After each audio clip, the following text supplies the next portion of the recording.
In a small town, nestled in the heart of America, where the summer sun beat down on weathered asphalt and neon signs flickered to life as dusk approached, an old man named Samuel shuffled into the local bar.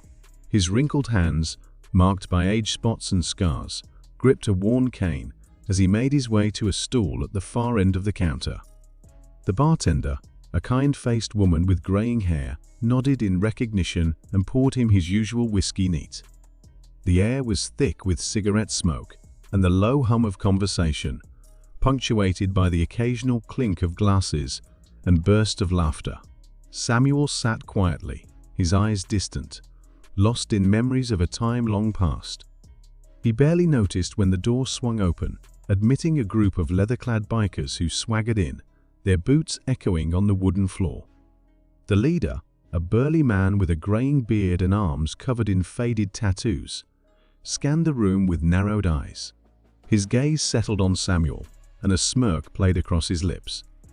He nudged his companions, jerking his head in the old man's direction. They sauntered over, surrounding Samuel like predators circling their prey. "Well, what do we have here?" The leader sneered, his voice dripping with condescension.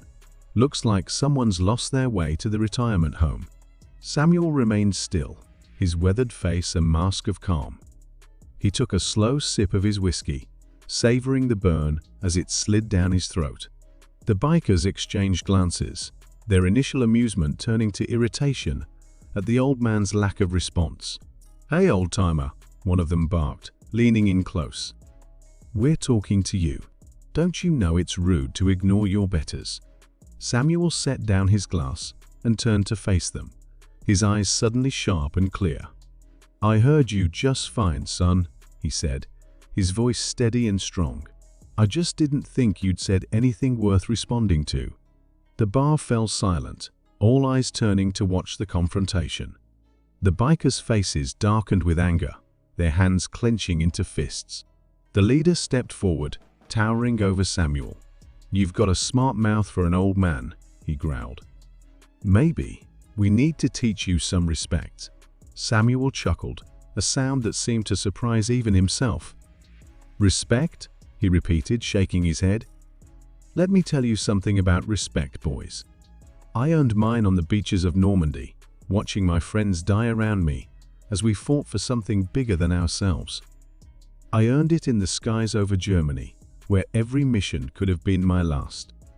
I earned it coming home to a country that didn't know what to do with us, trying to build a life while carrying the weight of what we'd seen and done." The biker's expressions shifted from anger to confusion, then to dawning realization, as Samuel continued to speak. His voice, though soft, carried throughout the bar, holding everyone in rapt attention. "I'm 90 years old," Samuel said, his eyes meeting each of the bikers in turn. "I've seen more of life and death than you could imagine. So if you think you can intimidate me with your leather jackets and tough talk, you've got another thing coming." The leader of the bikers took a step back, his face pale beneath his weathered tan. You're a World War II vet?" he stammered. Samuel nodded, a sad smile playing across his lips. 101 Airborne Division. We jumped into Normandy on D-Day. I was there at Bastogne, surrounded by the Germans in the dead of winter. I saw things no man should ever have to see, and I did things I'll carry with me for the rest of my days." The bar was silent, the only sound the soft clink of ice in Samuel's glass as he took another sip of whiskey. The bikers looked at each other, shame and embarrassment evident on their faces.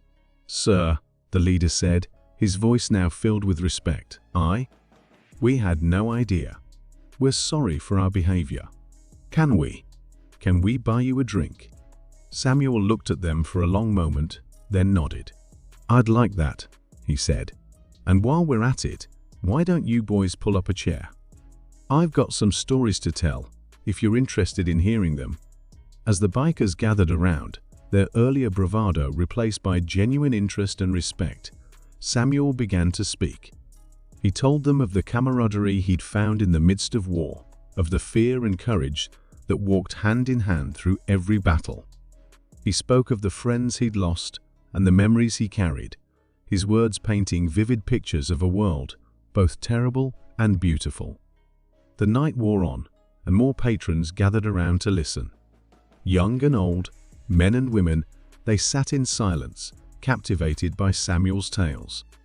In his words, they found echoes of their own struggles and triumphs, their own fears and hopes.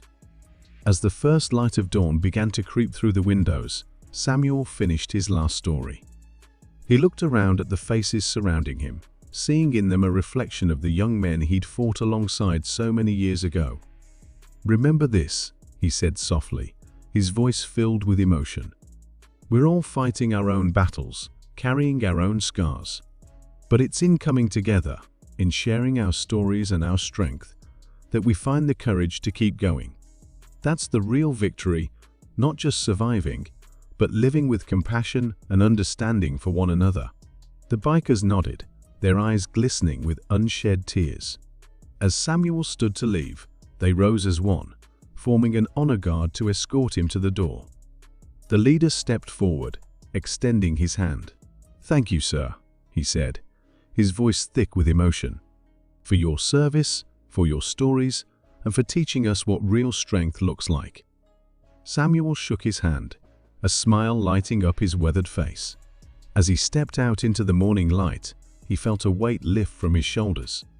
For years, he'd carried his memories alone, but now in sharing them, he'd found a new kind of freedom. The sun rose over the small town, casting long shadows and painting the sky in hues of gold and pink. Samuel walked slowly down the street, his cane tapping a steady rhythm on the sidewalk. Behind him, a group of bikers watched him go, their respect and admiration evident in their silence. In that moment, the barriers of age and appearance fell away, replaced by a shared understanding of the human spirit's resilience. It was a reminder that heroes come in all forms, and that sometimes the most unexpected encounters can lead to the most profound connections.